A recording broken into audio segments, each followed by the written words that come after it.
একটি রুটি থেকে 10টি মিনি খাজা তৈরি করে দেখাবো। এই কিউট কিউট মিনি খাজাগুলো দেখতে যতটা সুন্দর, খেতেও কিন্তু খুবই মজার হয়ে থাকে।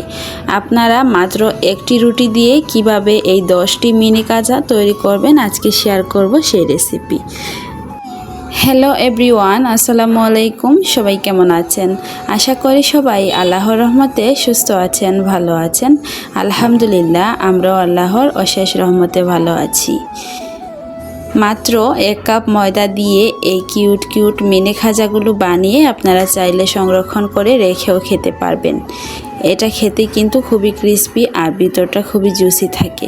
তাহলে চলুন কথা না বাড়িয়ে মূল রেসিপিতে চলে যাই। বিসমিল্লাহির রহমানির রহিম। খাজা বানানোর জন্য একটি মিক্সিং বলে ফার্স্টে আমি দিয়েছি 2 কাপ পরিমাণ ময়দা, দিয়ে দিচ্ছি এখানে আমি স্বাদ অনুযায়ী লবণ, আর এখন এখানে দিয়ে দিব সয়াবিন তেল।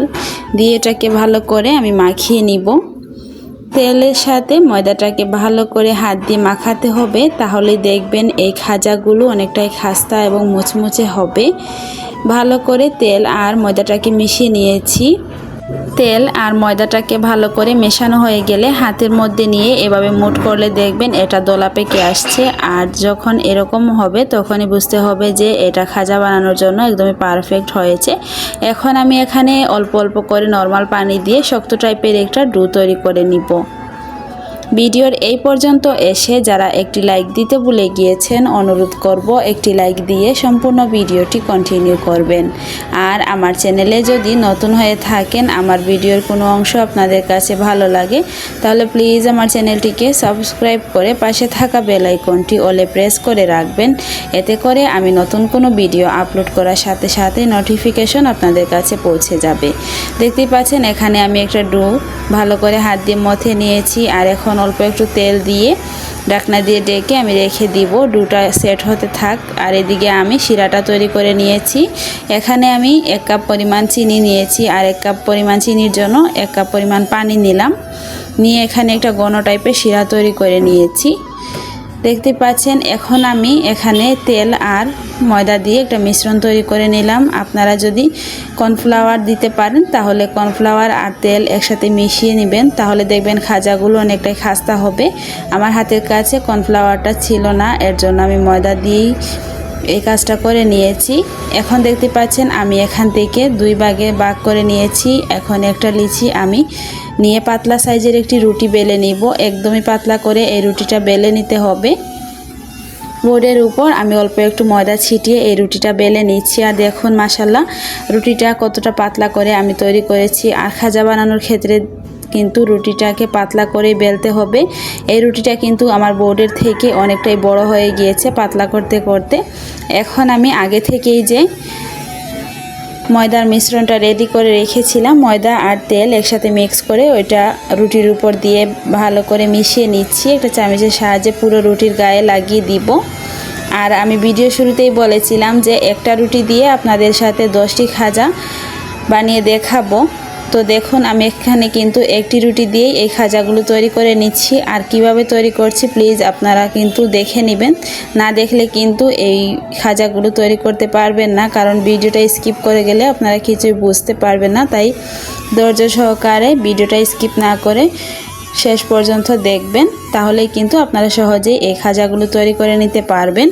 রুটির উপরে তেল এবং ময়দার মিশ্রণটা দেওয়ার পর আমি এখানে অল্প একটু শুকনো ময়দা ছিটিয়ে দিয়েছি। দিয়ে এটাকে এভাবে রাউন্ড করে আমি গোল করে শেপ দিয়ে নিয়েছি।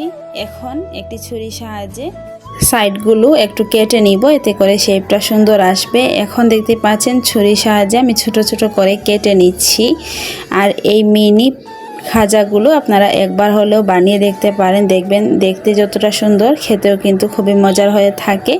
এখন আমি হাতের মধ্যে নিব আর হাত দিয়ে একটু চাপ দিয়ে এভাবে আমি এটাকে চ্যাপটা করে নিব হালকা একটু, এতে করে লেয়ারগুলো খুবই সুন্দরভাবে বোঝা যাবে।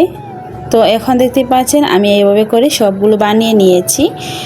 এখন এগুলোকে ভাজার পালা। এর জন্য একটি ফ্রাই প্যানে আমি তেল দিয়েছি। আর তেলটা যখন হালকা গরম হয়ে আসবে তখন আমি একে একে এই খাজাগুলো দিয়ে দিব। খাজাগুলো দেওয়ার পর এটাকে নাড়তে যাবেন না, এতে করে কিন্তু খাজাগুলো ভেঙে যাবে। এই পর্যায়ে কিন্তু খাজাগুলো অনেকটাই নরম থাকবে। ফ্রাই প্যানের হাতা ধরে আমি এইভাবে একটু দুলিয়ে দিয়েছি, এতে করে খুব সুন্দরভাবে লেয়ারটা খুলে যাবে। এইভাবে করে আমি খাজাগুলোকে ব্রাউন কালার করে ভেজে নিব।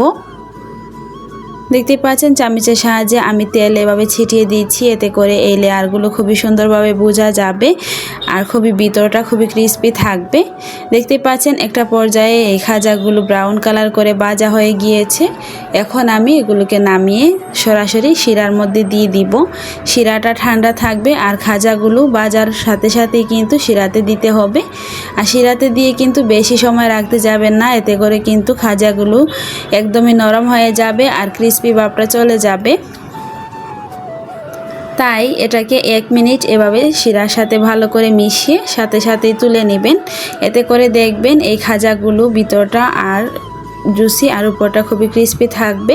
আর যদি শিরার মধ্যে রেখে দেন তাহলে কিন্তু এটা নরম হয়ে যেতে পারে। তো দেখতেই পাচ্ছেন এইভাবে করে আমি সবগুলো খাজা তৈরি করে নিলাম। তো দেখলেনই তো খুবই সহজভাবে এই মিনি খাজাগুলো আমি মাত্র একটি রুটি দিয়ে বানিয়ে ফেললাম। তো আমার আজকের এই খাজার রেসিপিটি যদি আপনাদের কাছে ভালো লাগে তাহলে প্লিজ আমার ভিডিওটি ফ্রেন্ডস অ্যান্ড ফ্যামিলির সাথে শেয়ার করে দিবেন। আমি একটা খাজা আপনাদের সাথে ভেঙে শেয়ার করছি, দেখুন কতটা সুন্দর এবং ইয়াম্মি লাগছে আর এটা কতটা ক্রিস্পি হয়েছে। আমি একটা ভেঙে আপনাদের সাথে শেয়ার করছি। তো এই ছিল আমার আজকের ভিডিও। সবাই অনেক বেশি ভালো থাকবেন, সুস্থ থাকবেন। দেখা হবে পরবর্তী কোনো ভিডিওতে। আল্লাহ হাফেজ, আসসালামু আলাইকুম।